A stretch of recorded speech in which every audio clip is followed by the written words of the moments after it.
Kia ora, and welcome back to Book 2, Fate of Isen. Only it isn't.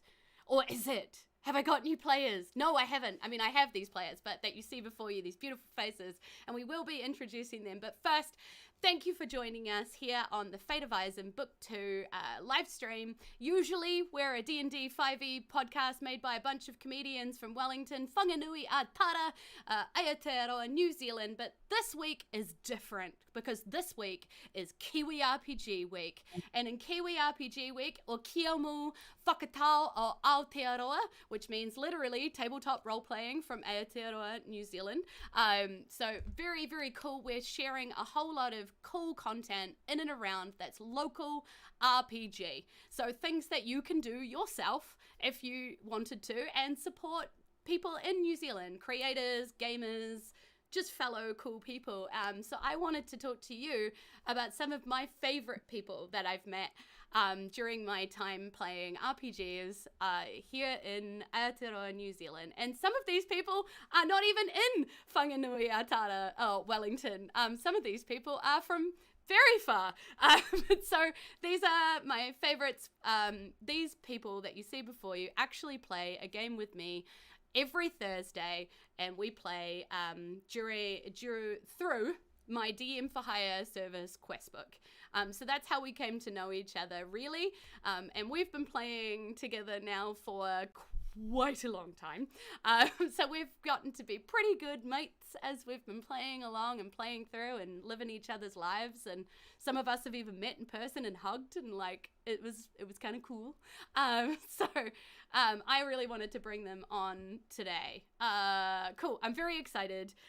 Chat, this is going to be a great place for you to ask questions if you come up with them. So please feel free to fire them through as we're going, and I'll keep an eye on and let you know. But first, I'm going to let my beautiful players introduce themselves. They're going to introduce themselves with like their name, where they're currently sitting in the world so that you know that,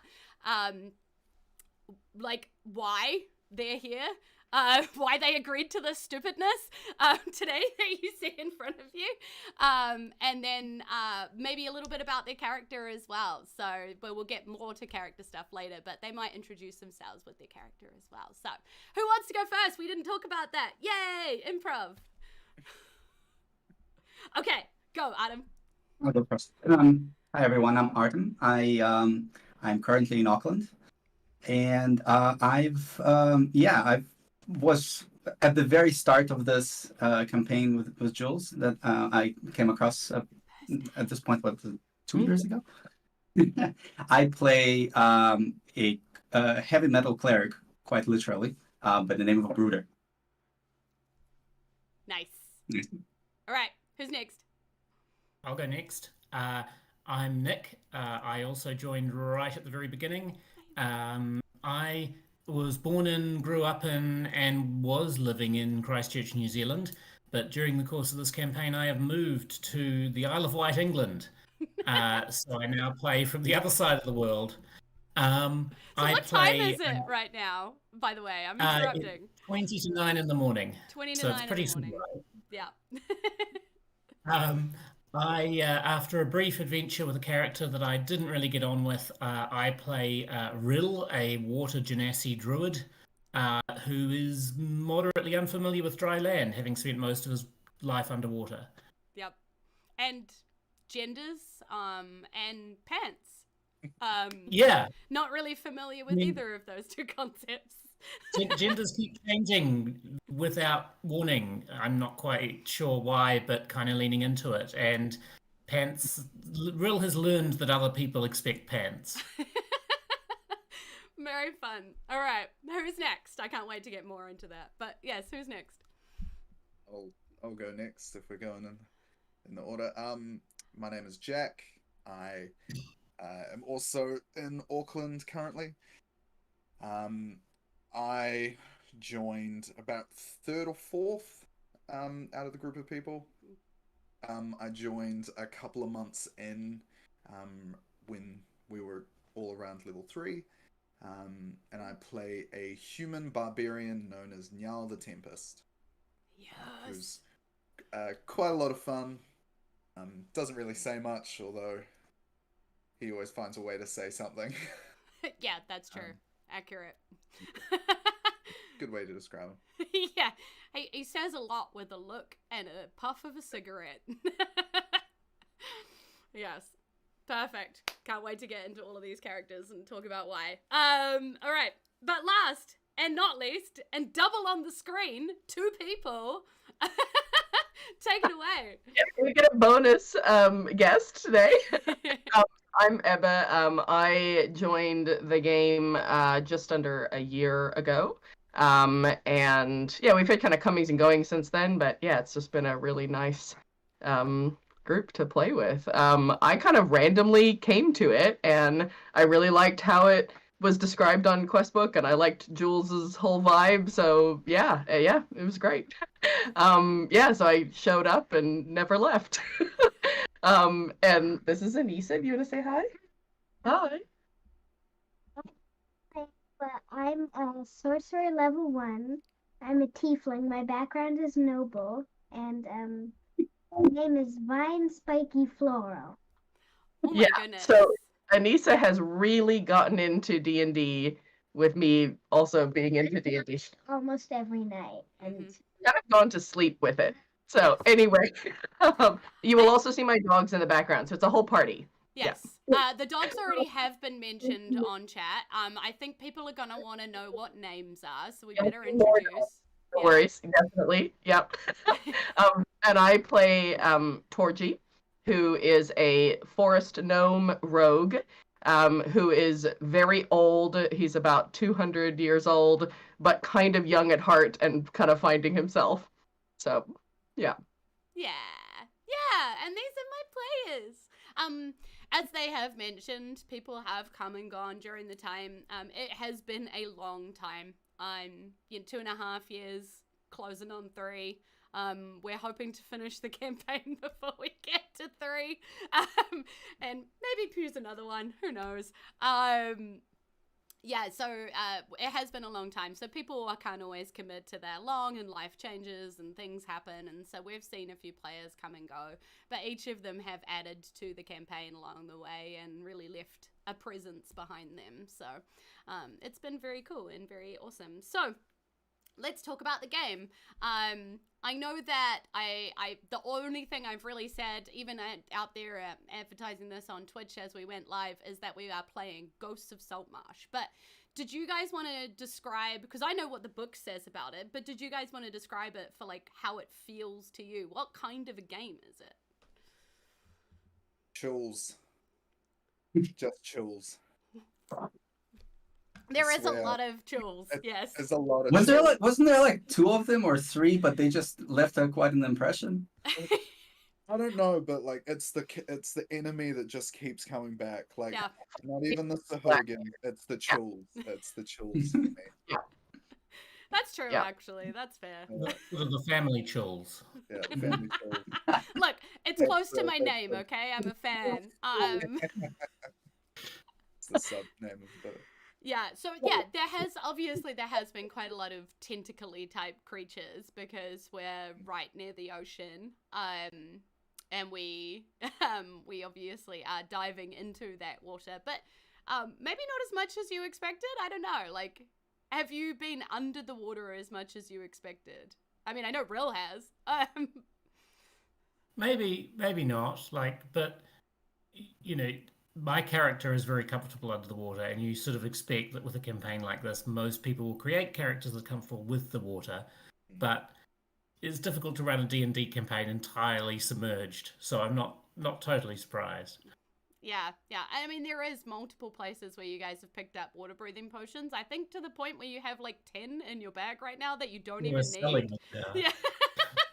Yeah, exactly. We have items that give us ultimate water breathing too, so we kind of don't even notice it anymore. Yeah.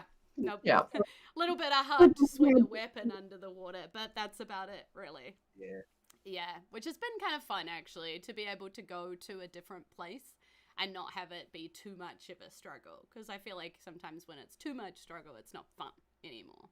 So, yeah, okay. As a diver, I have been disappointed that D&D mechanics do not faithfully replicate the realities of being deep underwater. No, Right. I mean, I did try and blow you guys up with pressure, but then you remembered about pressure capsules, and things like that. So, all right, chat's already got a question for you.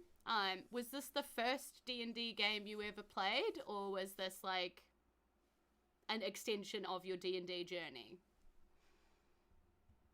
So, I did one shots, but this was the first campaign that I had played. So, and that was really cool because I had an idea of, obviously I had a pretty good idea of what it was. Yeah. But the kind of ongoing nature of the campaign and some of the detailed mechanics that you don't really get into in a one shot, I've been really enjoying kind of getting into. Yeah. Yeah, I'm probably the same. This is my first like long form module or campaign that I've been a part of. I'd done back in the OG COVID days of like 2020, 2021, like a couple of like one shots or like 3 game homebrewed stories with some mates online was what I'd done. But no, this was my first chance to like do like a long form story. Yeah, bring a bit of that to it. What about you guys? I played D&D back in uni, 3rd edition and 3.5. Stopped playing it for like a decade. Started playing again when I found a great group when I was living in London, and then when I moved back to New Zealand, had a hankering for more D&D, and so joined this group. Yeah. And it's been absolutely, truly epic to have you since the beginning. Through country moves. Yeah. Artem, you were a player too, right? Pretty much this is my first campaign as well, like, as a player. I got into D&D, but like maybe a few months before I joined Questbook. I started playing D&D as a DM because I was just like, I need to get into this somehow, and nobody around me knows how to play, so I might as well. Yeah. But after running for a few months, I'm like, I really want to play, so I just Googled where do I find other nerds, and I found Questbook. What I do love is over the course of the last 2.5 years, your background has slowly grown into more nerdy and more dirty. It used to be like this plain white thing behind you with no shelving, nothing. And now it's completely overwhelmed with like models and painting and printing. I'm sinking into all things like hobby, D&D, and fantasy related. Yes, it's very good. It's how they get you. And you can clearly see displayed all over my room too. Yeah, very cool. So let's talk about the campaign some more. Like, how have you been enjoying Ghost of Saltmarsh? Because as I've been explaining it to you, it's sort of been broken up into wee chapters that you've had time in between to maybe go back to town, do a little bit of exploring, pick up some more magic items, do those kind of things. But has one particular chapter stood out to you as like better than any of the others, or like one worse, or any of that stuff? I think as a first-time player, it's actually quite a perfect campaign. I fully expected it to be like I watched like reviews of various modules, and people are like, "Ah, yeah, Ghost of Saltmarsh is kind of like the water level of D&D. You just get into the like, there's not much to it." But at the same time, for somebody who started, I came in with very low expectations, and I was actually so impressed because it is very sandboxy, but at the same time, they somehow managed to take a theme which is supposed to be very narrow and actually really blow it out of the water in terms of just how much flavor and how much different types of adventures they managed to put into it. So I was just like, after every chapter, I'm like, okay, I guess we've seen everything there is to see. There's probably just now it's going to be the same but like higher level, but it's actually not the case. The chapters are quite different. Yeah, I know we were talking about reading the chapters afterwards because you have the book, Adam? No, I do not. Oh, okay, it wasn't you. Don't worry, because I was like, I wondered if you'd read them afterwards. Go, Nick. I've DM'd and played, and anyone can run a really good written campaign and have a pretty enjoyable experience for everyone. if you try and run a less well-written one to the book, then everyone has less fun. But a good DM can turn anything into fun. And so I don't actually know how good the written campaign is because Jules is an amazing improviser and Here. very good at creating a lot of fun for all of us. Yeah. So it could be great, it could be mediocre, but I know I've had a blast because Jules has done a great job. Definitely. Don't make me cry on the stream. That's not why I invited you. Yeah. No, and that's why I was asking the question about like whether any of you have read the other chapters after we've finished playing with them, because You told us not to, so I've completely stayed away from it. Yep. I mean, Yeah. there is spoilers just even at the beginning of the book, like because it describes the town first, right, and the politics and the factions and the situation that you find yourself in. So if you read any of that stuff, you would be like, crap, you know. So, but I am curious, and I'm more than happy to like, you know, share some stuff if you end up curious about stuff. So, about what that could have been. Yeah.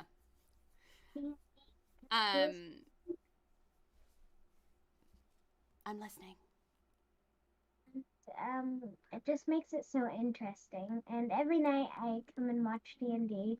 And at first I thought it was kind of boring, but over the nights, I found that it was really interesting. And Nanny had to kick me out one time because I was so interested. Because it got too late, right? Yeah. I remember that night. You did not want to go to bed.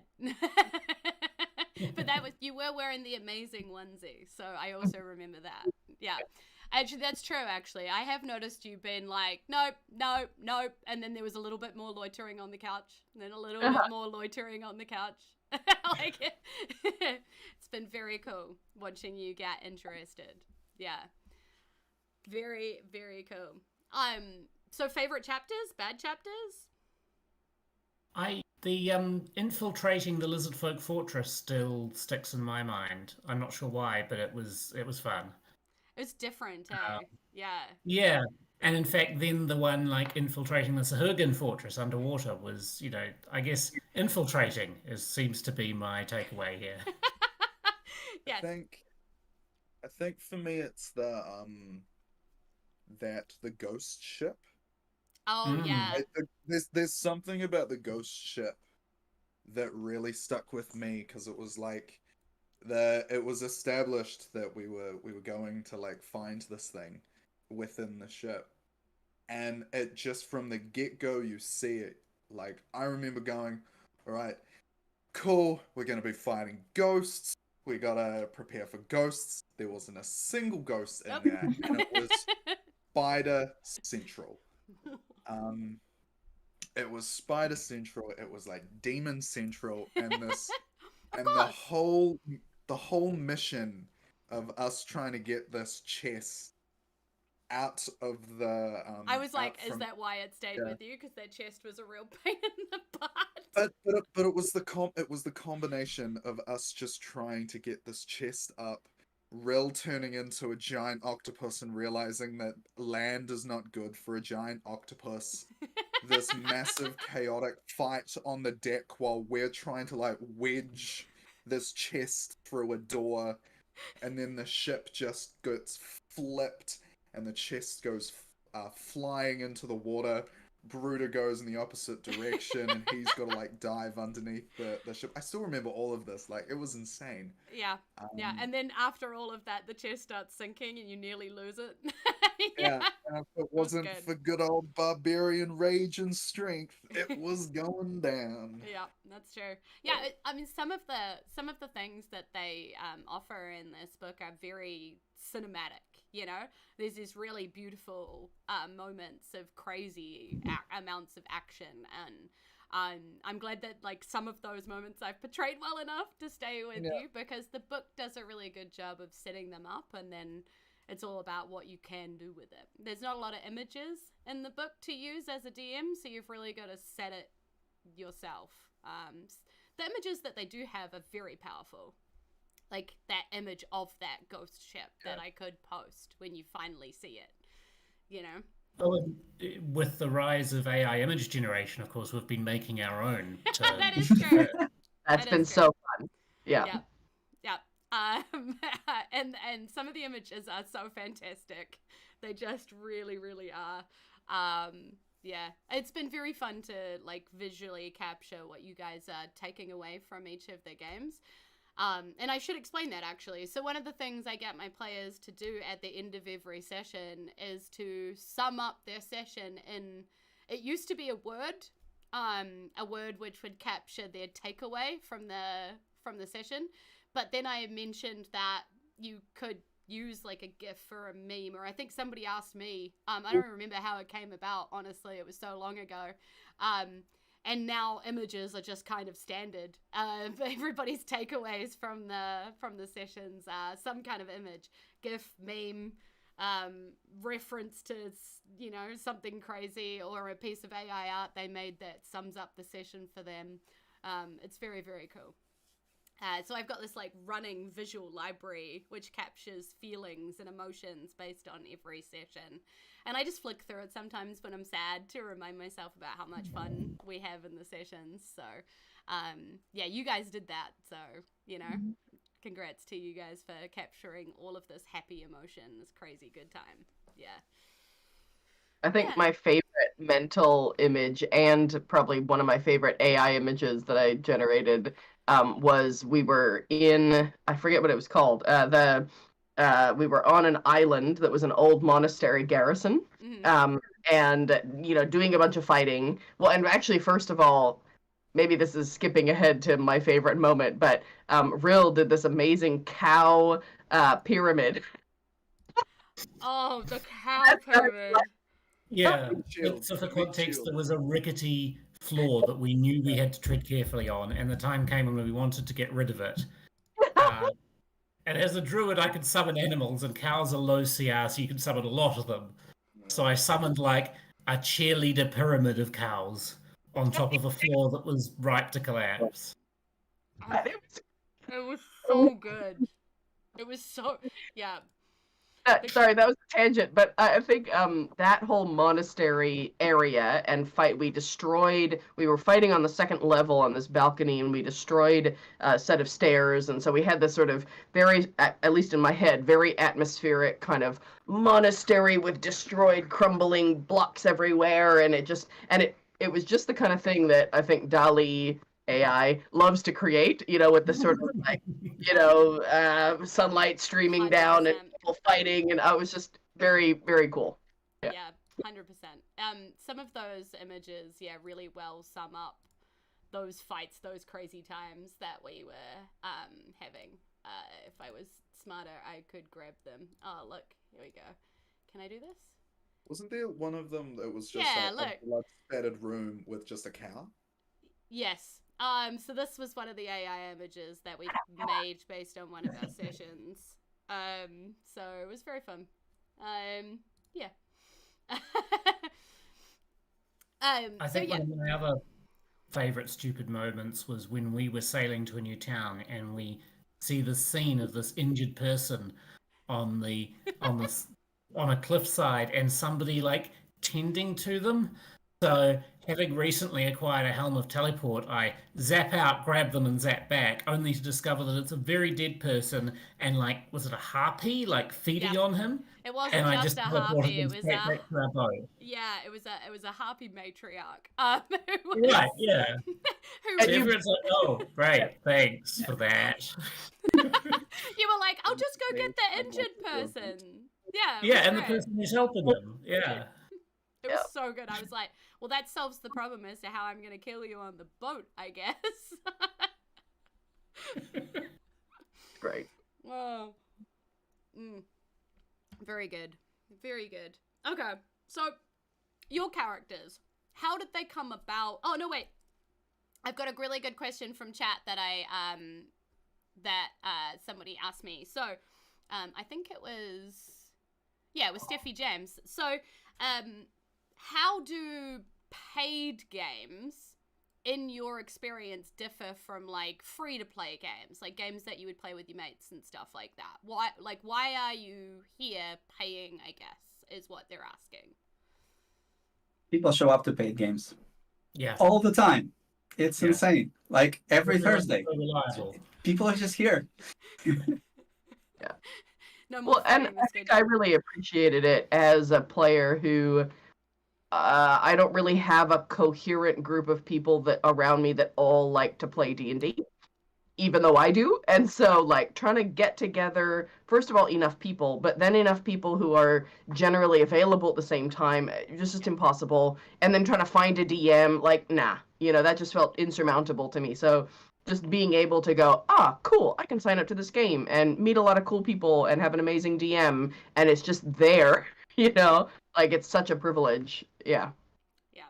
And it's that much harder trying to do any of that online because people just drop out without warning and so forth. So yeah, my experience has been fantastic. It's well worth it. And I guess what I didn't expect is the sort of interpersonal connections would all form. I thought best case, like you can expect that the DM will be really careful about who they let in, that everybody will be like non-murder hobos and wanting to role play and wanting to have a good time. But I didn't necessarily expect that meant that we would then form these personal connections and become friends out more than just the games we attend. Yeah, we've had some really like deep moments. I know I have definitely come into the chat and just been like, crew, I've had a bad day, and just spilled. And you guys have been awesome and supportive and there, which is terrible because I'm the one you're paying. But like Jack, when Jack got a part in a play and we were just so psyched and it was just the coolest thing. And he couldn't attend some of the games because practices and shows and stuff like that. But you like would turn up like right at the end. What did I miss? What happened? Yeah, like halfway through the show. In the halftime breaks, or even like at the very beginning of the show when the show was about to start. Julz, you missed this, but Artem and Ebbe saw this in full makeup, sitting there like, so how you going, guys? Like that was so cool. Yeah, like just a bit of ridiculousness, but I've got to mirror the sentiment of the other three. Same sort of thing. It started off as a form of convenience and then became like a friendship. Yeah.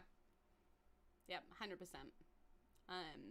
Yeah, I consider myself really lucky to have had such amazing players because, even as a DM, you can bring a game to the table, but that's only a piece of the game. It's not the whole game. It's very much like, what your players do with it, what they want to do with it, where the direction then goes based on what they are interested in. They bring, the story to life. And I think for me, you have made Saltmarsh much more vibrant than the book ever could have made it, or even I could have made it. The relationships and the conversations and the things that you've been doing inside Saltmarsh are so full and so real to me that sometimes I go looking for them in the book and I'm like, where was that? And then can't find it. And I'm like, oh yeah, that's just my Thursday group. Sadness, because I've inputted it in the world now because it feels like it should be there, which is, it's just an amazing experience to have as a DM. And I feel very, very lucky to, and that's kind of why you're here. Cause I don't play favorites. But yeah, it's been really awesome. I think, yeah.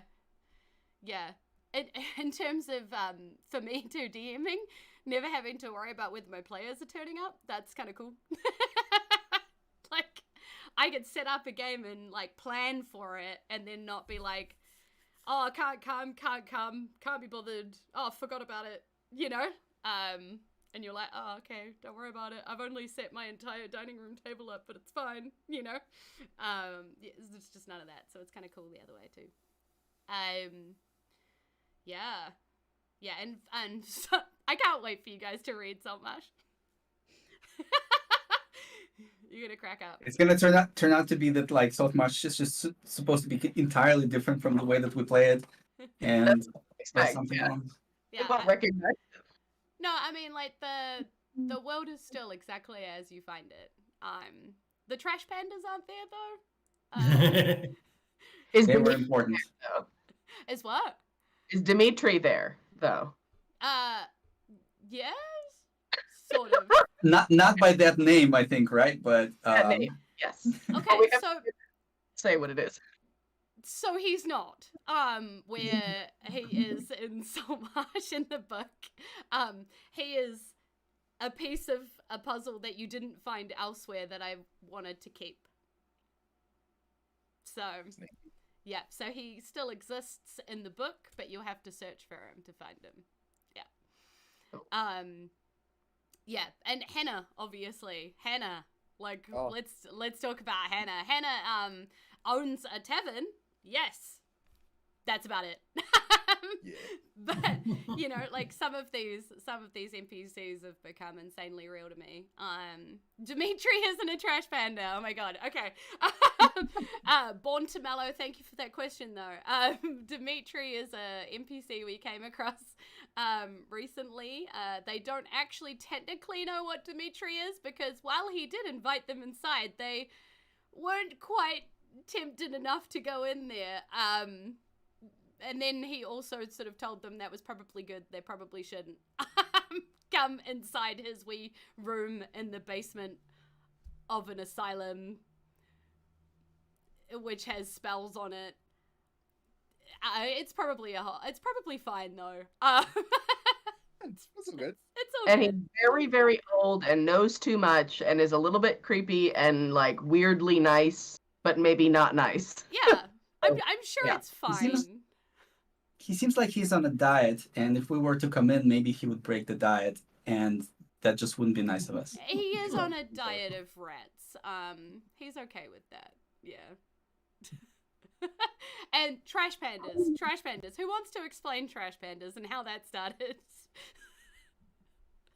It was your fault. Sorry, I mean, it was.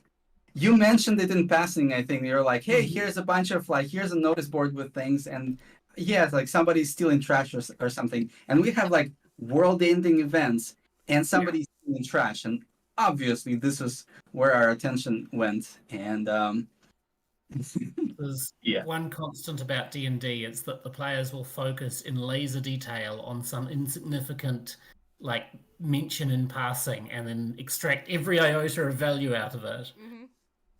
So it turned out, that some trash pandas were stealing things, and we went to look into it, and they're actual basically like anthropomorphic raccoons that were stealing trash to feed some giant trash monster things, all at the direction of a were lizard. No, were rat.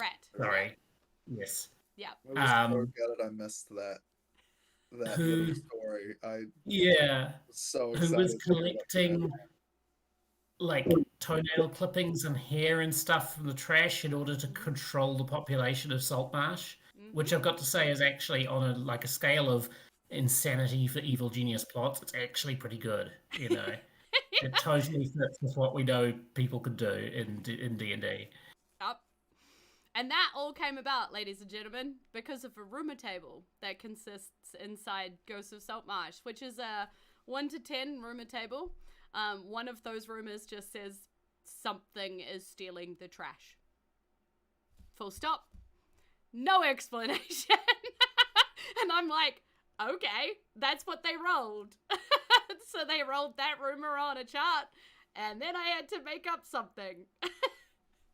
And now the city of Saltmarsh has a fully functioning waste management system. Exactly. So. That's my favorite outcome of the whole thing, is it now has a municipal trash service that is, consistent and reliable and most of all free. Yeah. And no more toenail clippings and hair clippings. And they do actually feed all of that to the giant compost pile, who is actually just quite happy eating stuff. So it all works quite well now. We created recycling in Saltmarsh. Invented recycling. It's probably one of my favorite side quests that you guys did, which was just based on a sentence and a chaos table, which I love. We have done quite a few side quests. I'm not even sure that you remember which ones are actually side quests and which ones are actually missions anymore. You had to tell us. We thought something was a side quest. It was actually a key mission. Yeah, that's the other thing too. The key missions get lost. You guys were like, "Oh, we'll do this thing, and then we'll go back to Saltmarsh and do the like main thing." And I was like, "This is the main thing." But yeah, I'm never gonna tell you that. Like, you know, you'll figure it out when it leads onto a giant thing that seems quite like world-ending and important. Yeah. So, if we go around and we sort of mention again a little bit about our characters, like what's important to them, like what's top of mind, what's their thing that they've got going on, that they're, you know, they're not their world-ending thing, but their thing that's really important to them. If we go in the same order as before, maybe like Artem, Nick, Jack, Ebbe, yeah. Yeah. So about my character, right? Yeah. Yeah, I think I being pretty much one of the first characters that I created, I just went with the idea of I'm like I want to take a class that I like and then push the flavor somewhere that I really find like cool or something like this. So I was just I messaged Jules. I'm like, can I play a cleric that just he's like a metal cleric, but like literally he just worships heavy metal for some reason, and we somehow can make it work. And Jules was like, all right, yeah, let's somehow make it work. Yeah. Yeah, and I think his motivations grew over time because I thought that he's quite ambitious, and at the same time fairly lighthearted, but he saw that there is a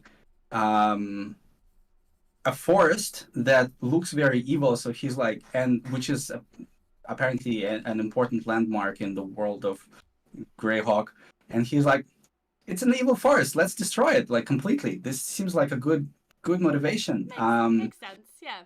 I mean, like if it's evil, like it shouldn't be there probably. Just kill the Dreadwood.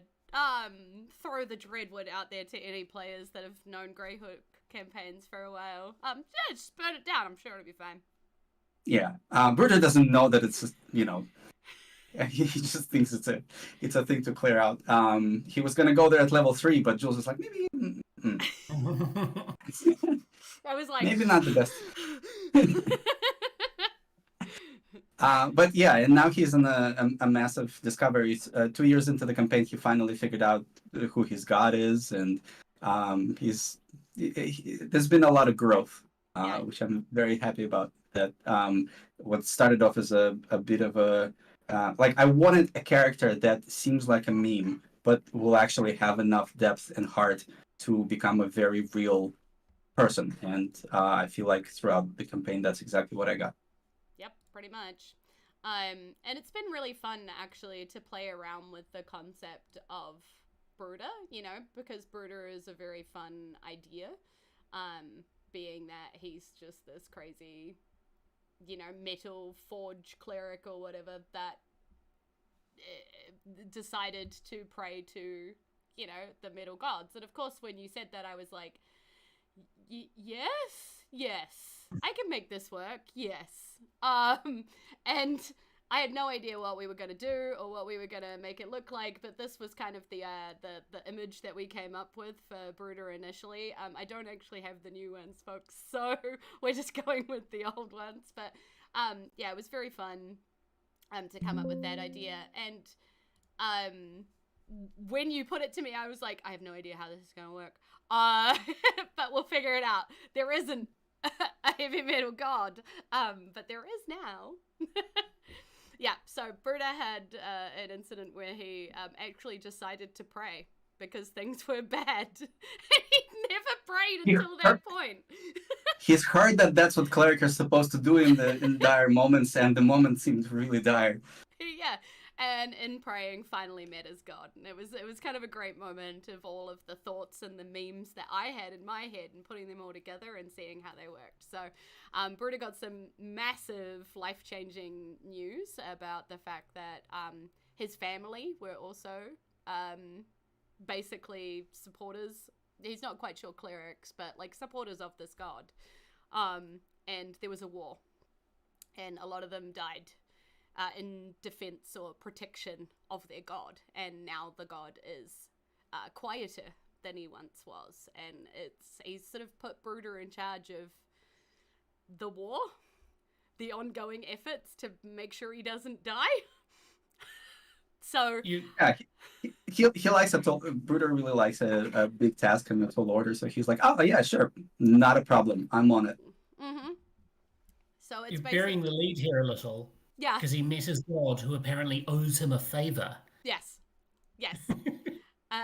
Owed him a favor based on his family and what his family had done for this god. And he was the only one left to claim it. So Bruder, having all of his friends about to die, quite grisly. They all had different diseases and were very low on health and really struggling, and their actual skill points were starting to drop, which is a real bad problem. You lose your hit points, you lose the ability to do things, you know. It was a bad situation. I'm a very mean DM. And Bruder finally dropped to his knees and prayed, and his god cured them all as his favor. And it was like this beautiful moment of that. And then, you know, it's now up to Bruder to basically bring the rock back to the world. So I'm looking forward to don't you worry. Yeah, how that kind of comes about. Yeah, because it turns out the god of heavy metal is the god of truth, because there's nothing truer than a good heavy metal lyric. So. It just reads so true. Yeah. So yeah, that's what's going on for Bruder right now. We are level 14, 15. Did I just level you guys? Level 10, but we'll take 14. Sure, I'll level up right now. No, wait, sorry. 14 is where the campaign's supposed to end at. Apologies, I had that number in my head. So the campaign ends at level 14 technically, somewhere in and around there. But I think these guys have decided that they want to go past what the chapters are and sort of finish off their stories. So we're going to play until level 20 and get things done. So Bruder has time to figure out how to bring back the rock for his god and defeat the god of lies and figure out all of that stuff. It's going to be fun. What about Rill, Nick? What's going on? What's top of mind for Rill? What's been happening in Rill's life?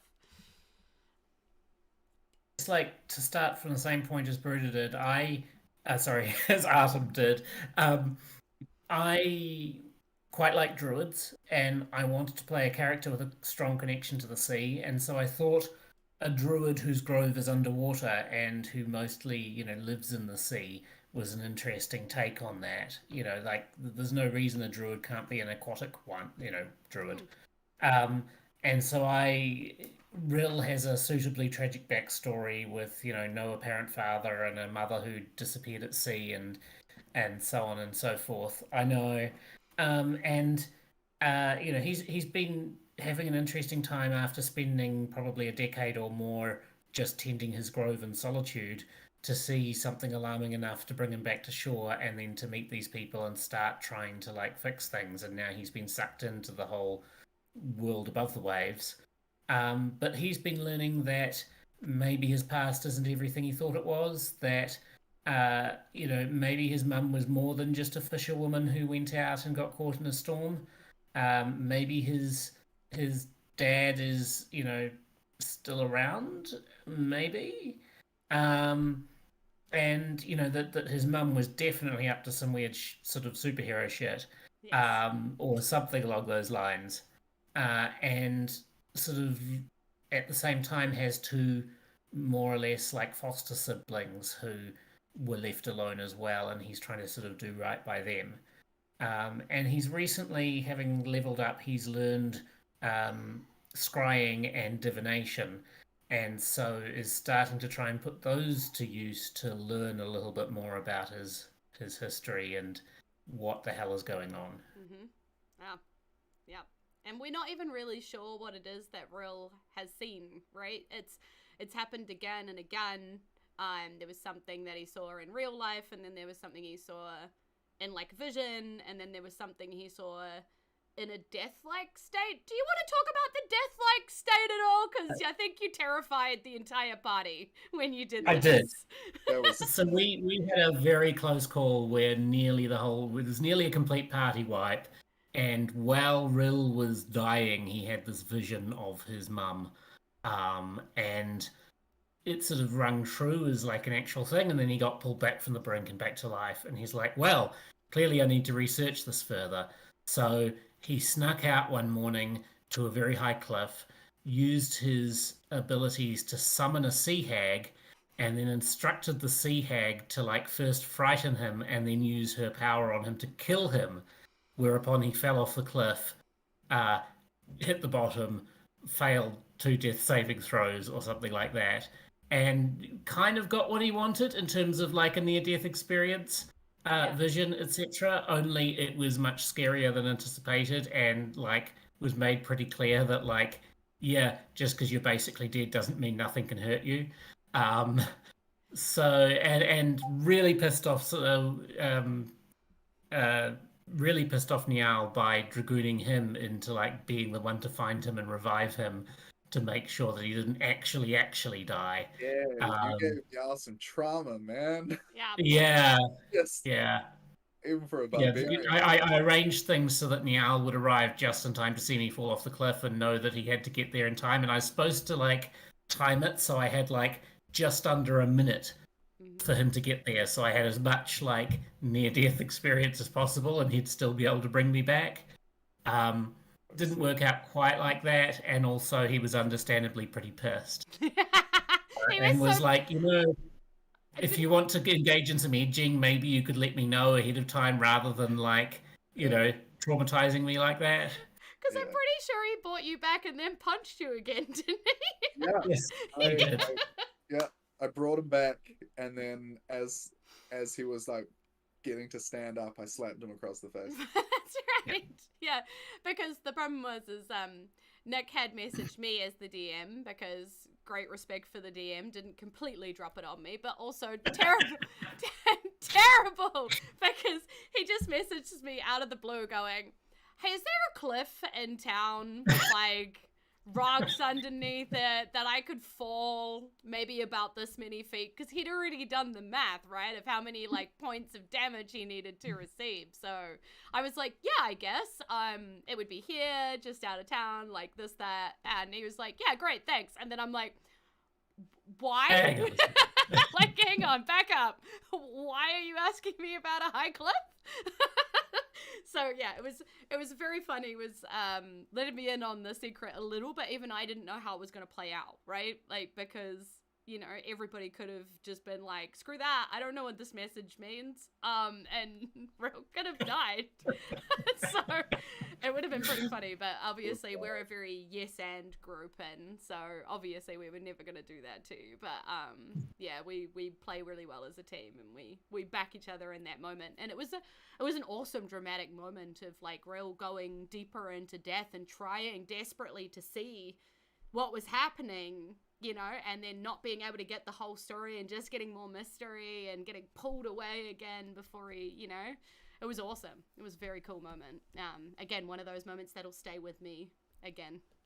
Yeah. Cool. Now, do you want to talk about that, Jack? I'll talk about now. I knew I wanted to play a barbarian or some sort of like martial character, because when I was jumping in to join the group, at that point they didn't have sort of like a frontline character, so I knew I wanted to play someone swinging a sword. So when I decided to design Jarl, I was like, okay, so if he's a barbarian, I have to have a reason for him to be angry. But I don't like rage just for the sake of rage, because I think that's boring. So I wanted to create a character who had a chip on his shoulder. He'd been knocked down. He was once at this like point of like station of honor in the military, and as years had gone on, things had just not gone his way. so yeah, so I sort of worked from there, and I dropped in some like NPC characters for Julz to Yep. just to like flesh out like who he was in his past. And as the games went on, by pure accident, he became a bit of a ladies' man. Accident, you hit on the queen of the lizard folk. I was being polite. Oh dear.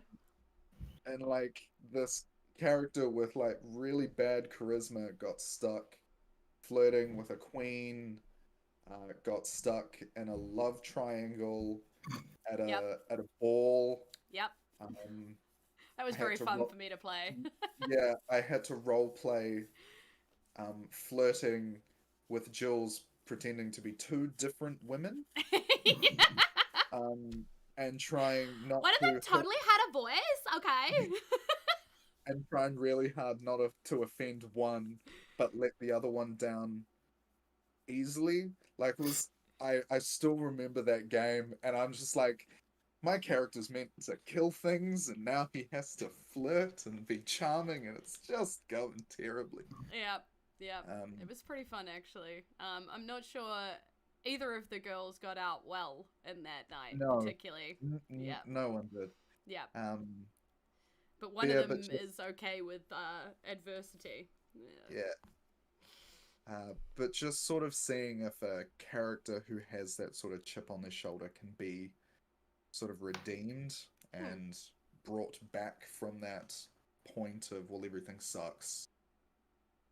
I'm sick of everything. I just want to retreat into themselves through friends and all that sort of thing. So. Yeah, and I think one of my favorite things has been role playing some of that stuff with you. You know, like having those conversations where we got to see inside Niall's brain and being able to draw out some of that. You know, like how he treats Elaine, that old mother figure that is the mother of the friend that he lost. You know, and playing out some of that and playing out this relationship that he used to have with the Duke's mistress's daughter that he used to date back in the day, but he's not that guy anymore, you know, and like having these relationships and how they unfolded to the point where like you and Hannah now have this like cool relationship where she's okay with you exactly as you are, accepts you, loves you anyway, and just sort of wants the best for you, you know, and how you've just kind of like blossomed under that. Like when, you know, Niall has grown to realize that he doesn't want to die. He doesn't want to, you know, treat people necessarily as bad as he did once. You know, he wants to be part of something. He's let not just Hannah in, but everybody now lives in his literal house, you know, and it's kind of mellowed out. Yeah, it's kind of cool He's mellowed watching out a that. lot.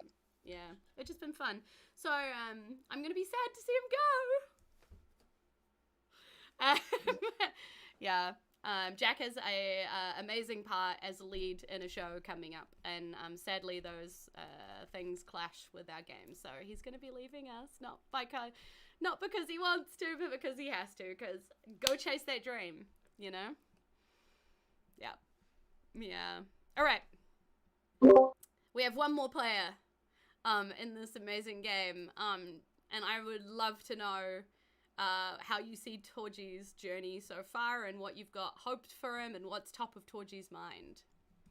Yeah, so Torgi's really developed as a character, like in the last sort of nearly a year.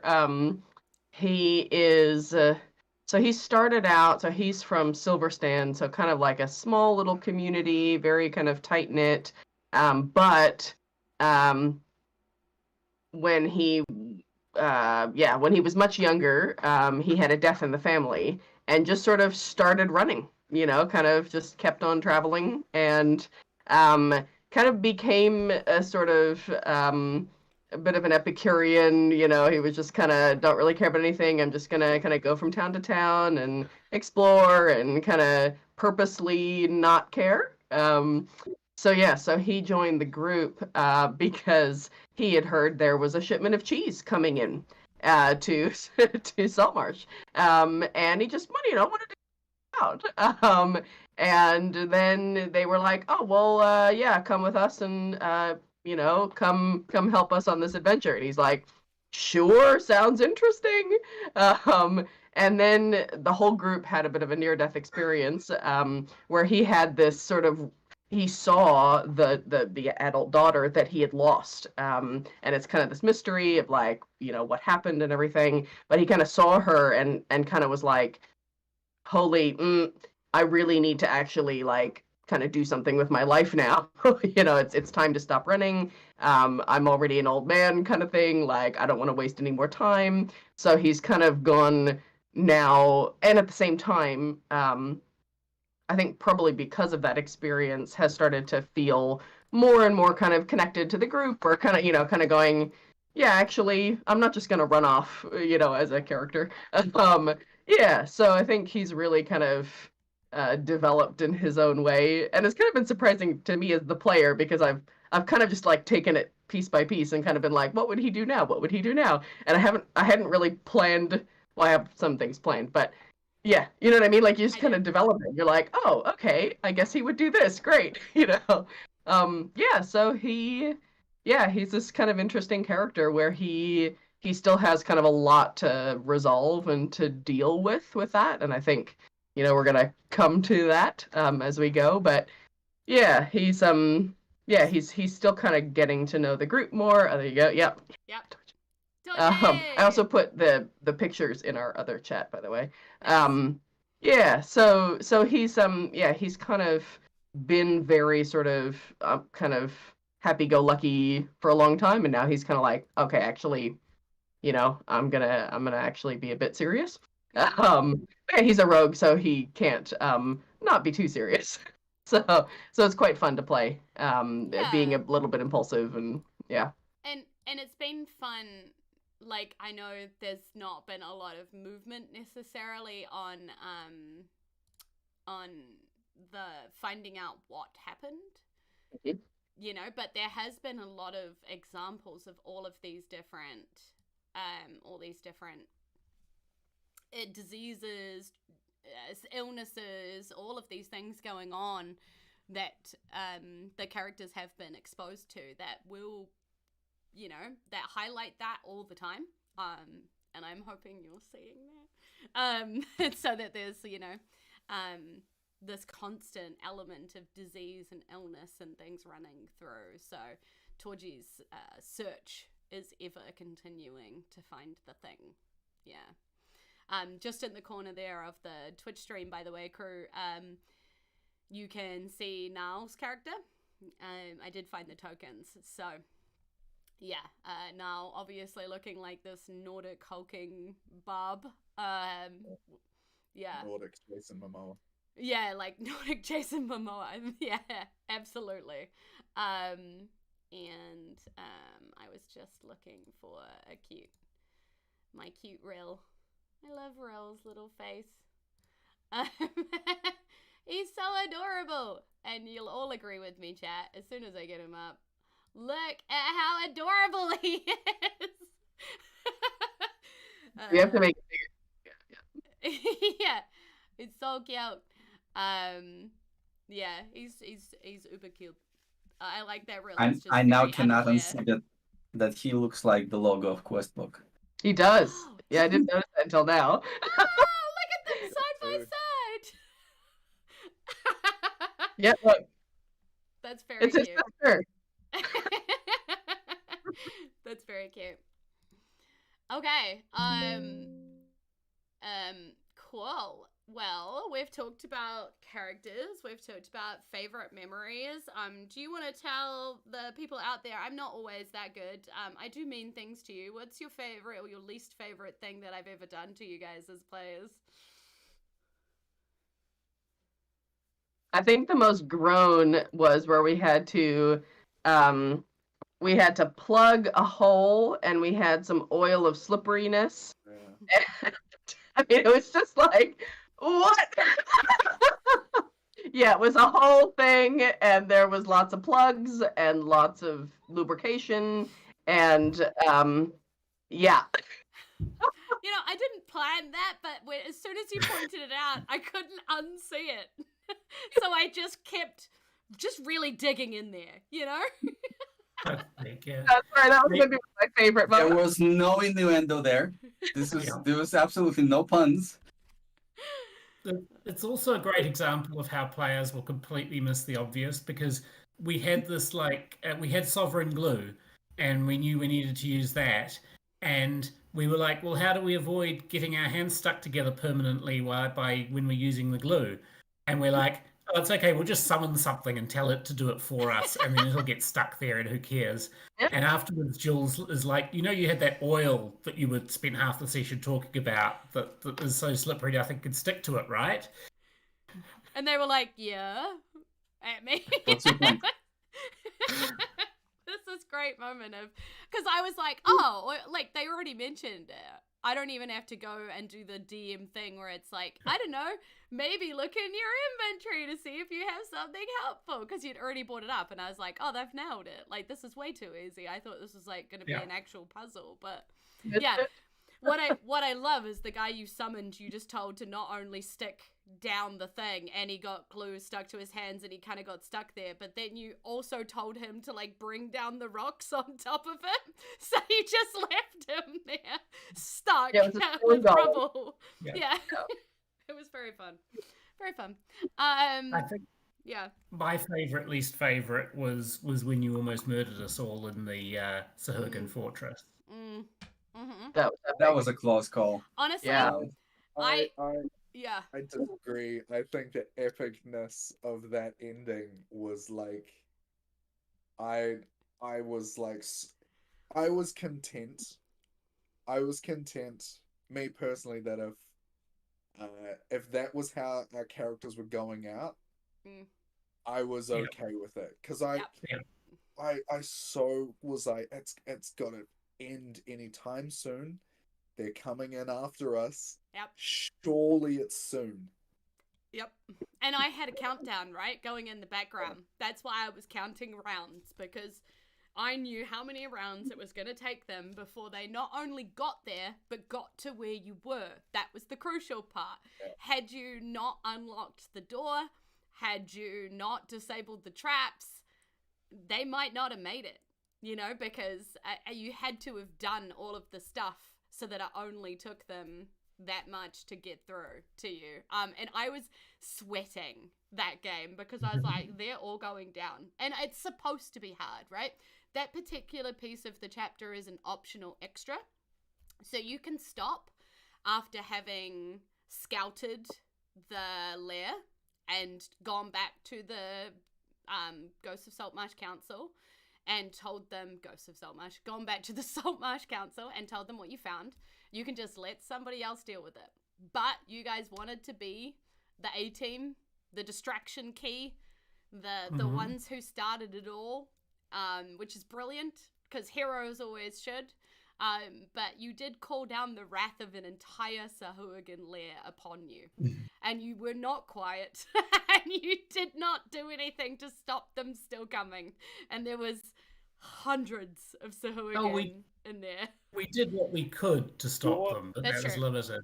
It had my favourite gross moment as well, which was summoning a wall of thorns and then using shove attacks to like extrude the enemies through Yep, it was the pretty. wall. That was disgusting. Yeah, it was a grating, shredding scene, but they just kept coming, and you guys all went down right at the perfect moment when they bust in through the doors, and the clerics were like, like heal them up, So you managed to survive, and it was kind of fantastic. Yeah, but I have never sweat that much. When you summoned that hag, was so you were just like, I'm gonna do a thing, summoned a hag and just let it walk through, and it just, if it wasn't for that hag, that hag I think knocked off like five or six. Yeah, easy. 5 or 6 rounds worth of like enemies, which if it wasn't for that, I don't think we would have done so well. Yeah. You were definitely the MVP of that one. somebody in the chat has asked, as DM, Julz, what do you do when players interrupt your flow of serious storytelling? Do you make them roll for perspiration? What do I do, crew, when I'm trying to do a serious picture and paint it, and you guys interrupt with silliness? What do I do? Play along. Yeah, pretty much. Because nothing as a DM that I need to say is so serious it can't wait for silliness. That's how I DM. Because if my players want to get distracted by something, I'm all for it. I want to follow them on the journey where they get distracted and go for it. We'll come back to the description later, and if we don't, well, then they miss out on the cool things in the room because they weren't paying attention. And sometimes they missed treasure because they were too busy playing with the one thing that they did focus on. Yeah, what's the most amazing thing we've missed because we were too laser focused on something else? Oh, that's a good question. Such a good question. Entire rooms in certain places, secret doors and things that were never found, and some fun in-jokes, that come back through the campaign and stuff. There's a whole storyline in Saltmarsh you guys have just obstinately missed. It doesn't matter how many times I mention, and I'm not going to tell you now because you'll be like laser focused on it now. But there's a whole storyline that you guys are just like, yep, don't care. And I'm like, all right, well, like, I'm The lady on the bridge, isn't it? What's that? It's the lady on the bridge, isn't it? And the racist bridge, maybe. I don't know. Maybe. Who That's knows? what I'm interested in. I love how you guys call it the racist bridge, by the way. Yeah. It is. Yeah. Oh, somebody else wants to know how many critters were adopted during the campaign. How many pets do you guys have? Wait, how you? Yeah. I just killed my pet, Octavius the octopus. I sent him down into the hole, the small hole, and he went to investigate and then went. Yeah, it was communicating dark, scary, ah! And then just nothing. They sent it down into the hole where literal evil was coming up out of. But, you know, sure, send a pet octopus down there. I think you guys have a crab. Yeah, we have a sentient crab who expresses things through emotions. Yes. Yeah, a hyper-intelligent crab.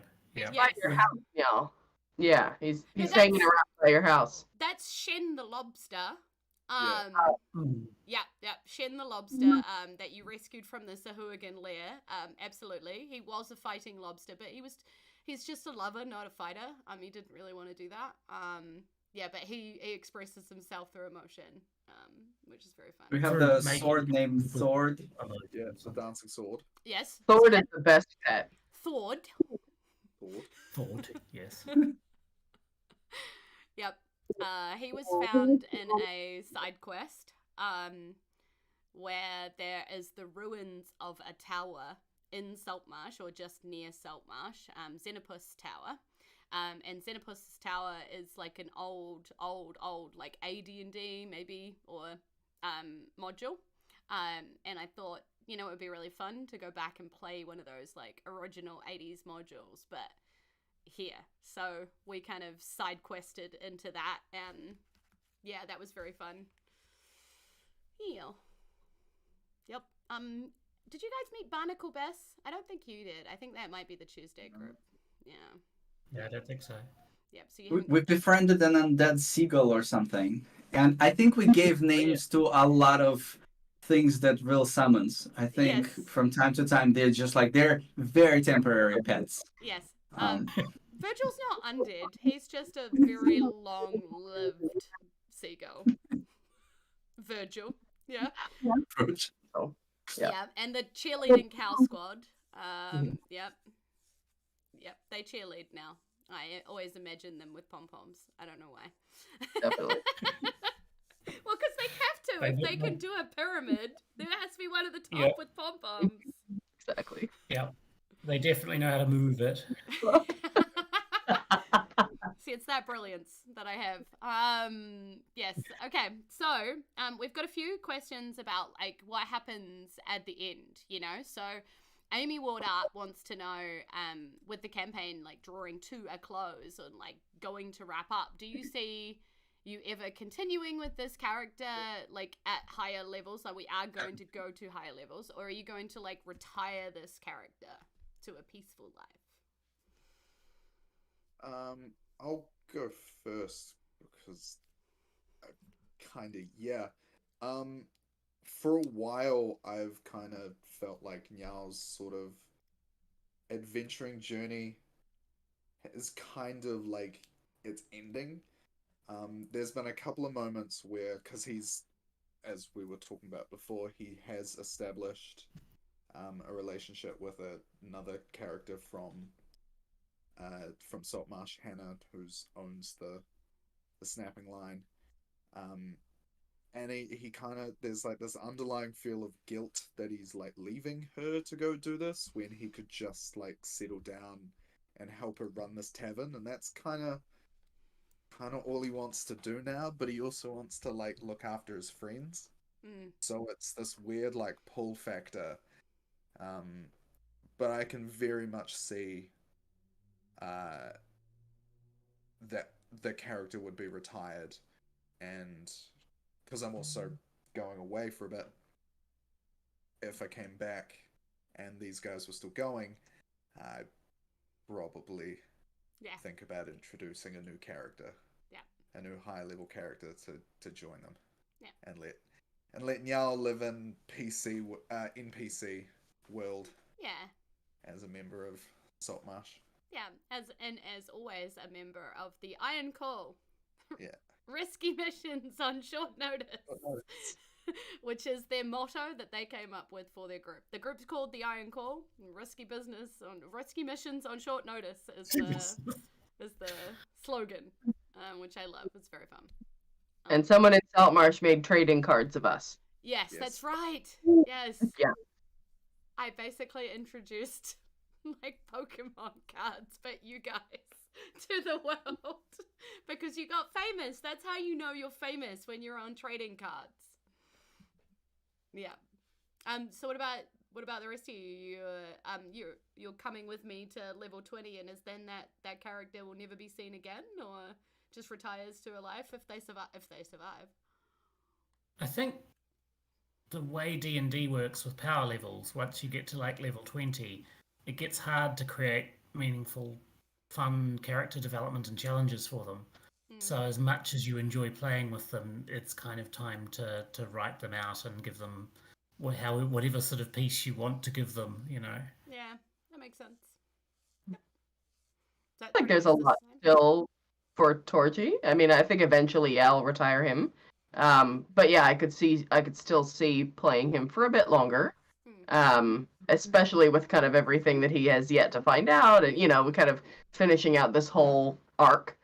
And then I think maybe I'll retire him, a little bit after that. But I definitely think that I get the sense that he's at the beginning of his sort of character journey right now. Yeah. So, yeah. Cool. I kind of like the idea for Bruder, because he's quite young.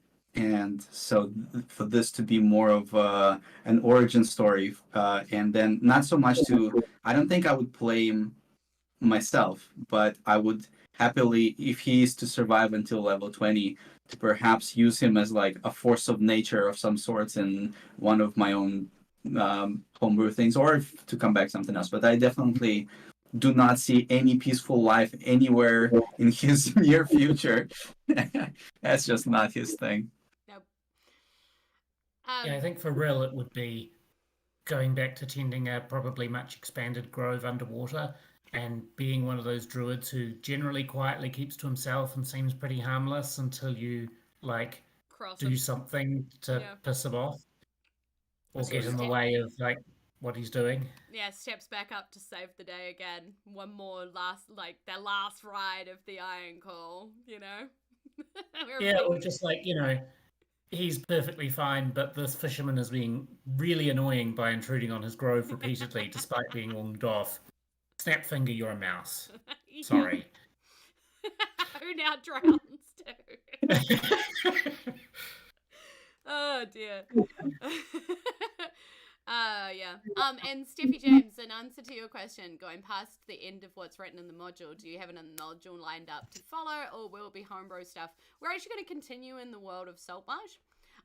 The way that the module is written, yes, it has chapters, and yes, there is a clear main story path to follow, but the world is so well fleshed out, and there are so many different options or suggestions, like whether it's random charts that you can roll on, or suggestions for which pirate captain crews are actually sailing around Saltmarsh, so if you could accidentally meet them. Different storms, different ocean things that could happen, different monsters that you could randomly encounter out there. And not only all of these random tables, but they've actually got side quest suggestions laid out with shipwrecks, a cove, all these different things basically for the players to explore. There is enough content in there to go all the way to level 20. I'm going to use some of that content to help me form the end of their stories, because I want to get my players to a point where we have this awesome resolution for their own backstories that they brought to me, because it's really important to me that people have this backstory they hope for their characters, something that they want, they dream for them. As a DM, I never ignore that. I populated the world with the characters that Jack bought me from his own backstory. They became integral pieces of the world, you know. There are things that exist that I can't tell the other 3 players in the world only because they mentioned something from their backstory. It's literally there because of them. So I'm really looking forward to playing all of those things out and finding out what happens right at the end of it, and then seeing what our characters survive, become, do next for themselves, you know. I'm looking forward to finding out all of that, because it's not just me, it's what they want to, and what they hope and dream and do that builds what we do together. So I'm really excited to see what comes next. Yeah. Any last thoughts about Questbook, this, anything? It's been a life-changing experience.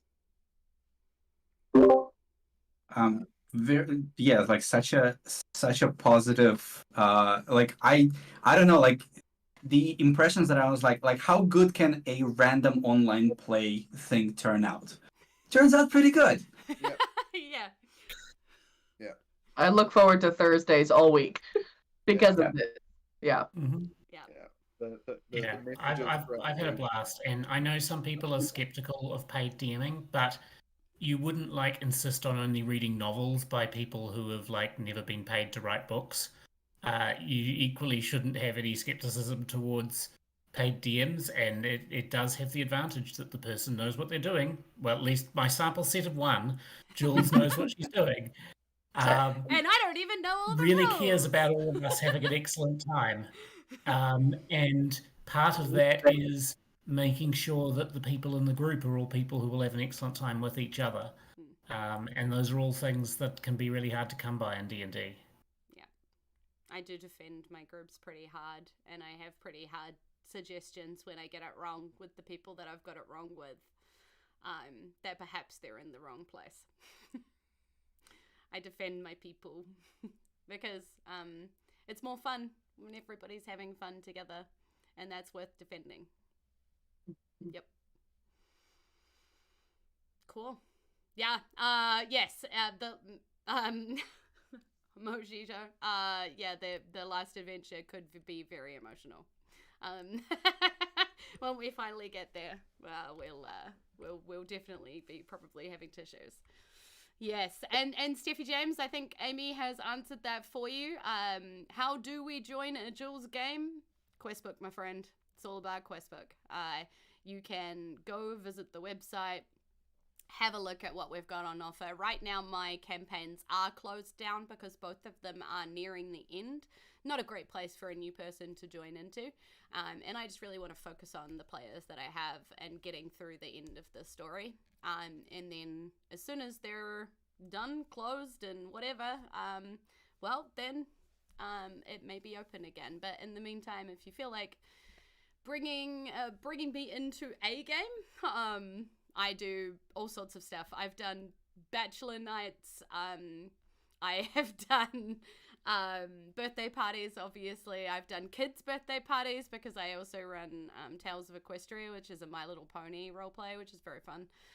So I've had 8-year-olds cantering around a table. It's been it's been very good. And all of that kind of stuff we can do, one-offs. Totally doable. So get a group of people together and I can bring an epic game for you. But otherwise, there are amazing DMs on Questbook. All of them completely rated. All of them we have to play games with the owners in order to prove what we can do and what kind of a standard we can deliver. We have to have police checks so that people know that we're safe and secure with their kids or their friends or whatever it is, and we get coaching on how to make sure that we make the players our immediate focus. So all of that is why, having that experience is worth it. Yeah, loads of assistance, and also we get Questbook buying us all sorts of stuff. So our Roll20 games have the best artworks and resources, and we have access to all these different artists and stuff that they pay for us, so we get cool abilities to make cool stuff happen. Yeah. In person, I'm so jealous of Auckland because they have a lending library of terrain is up there, but I'm down here in Wellington, so I got to do my own. But we'll get there. Yeah. Ruby is an amazing DM. Ruby is another Wellingtonian who really could do with a campaign under her belt. She hasn't got one because she's so busy running events for us down here in Wellington. She's our event coordinator as well. So, yeah. If you're in Wellington, you want a beer and a game of D&D, Welsh Dragon, every month. See you there. It's very fun. Yeah. Okay.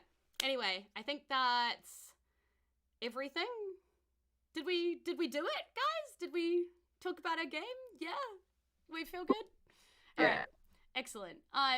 So we're gonna probably get out of here, crew, because normally this is Thursday, right? So this is a Thursday game night. They have given up part of their game night to join us here on stream for KiwiRPG to talk about what they do and what I do and how much fun they're having and how you should definitely be part of Questbook if you feel like you need a game in your life. So they've given up a lot to be here, and give them a big thank you in the chat if you can, because I really, really appreciate that and them joining me here for KiwiRPG, because I really needed to stream a night every week, and so I was like, just come with me and do it with me. But we need to get out of here and go at least play some of the game. So I'm gonna say goodbye. Thank you so much to everybody who's been in chat, who has dropped by. Thank you so much to you if you are watching this miles later. How is the year 2025? Is it nicer than this one? How's 2030? I don't know why someone would still be watching us then, but hi, if you are. I've really enjoyed doing this, and I've really enjoyed introducing you to some of my favorite people that cheer me up every single Thursday. So we're gonna get out of here and go do stuff. So e noho rā, ka kite anō, and aroha nui. Goodbye. I'll see you again soon, and I love you loads. Bye, everybody.